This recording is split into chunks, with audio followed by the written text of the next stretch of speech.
This is where the atomic bomb was actually developed. It's where the work was done to make the first atomic bombs.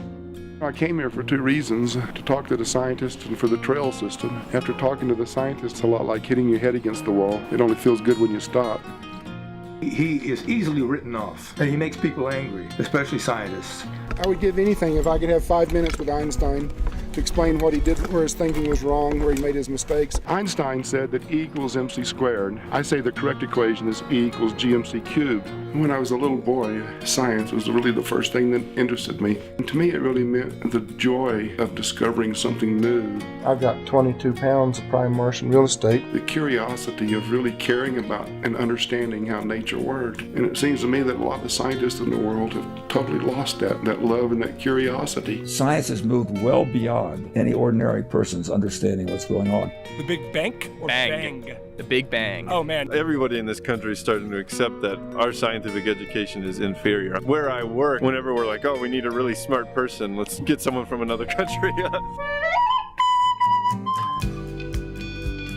Assumption number one, there is a reality.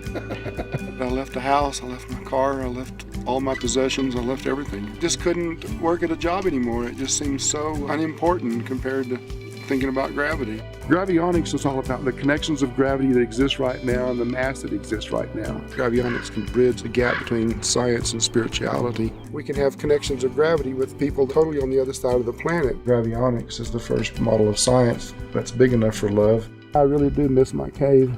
I took paint and dulled all the windows so they didn't shine. I painted the rocks too, and you really couldn't see it from 10 foot away. If it's ever recognized for what it is, it's going to be the most valuable rock on the planet. I present them with a meteorite that I tell them apparently has the life of another planet on it. I said, look, I've got a meteorite here that appears to be contaminating the Earth. Don't you think you should, study it and understand it? He said, I'll decide what I study. I'll decide what's contaminated, not you. I really believe I was born just to change the world, so that's what I'm here to do. The time I'm walking in the forest is when I feel like I'm in my office and I'm doing the most I can to help humanity then.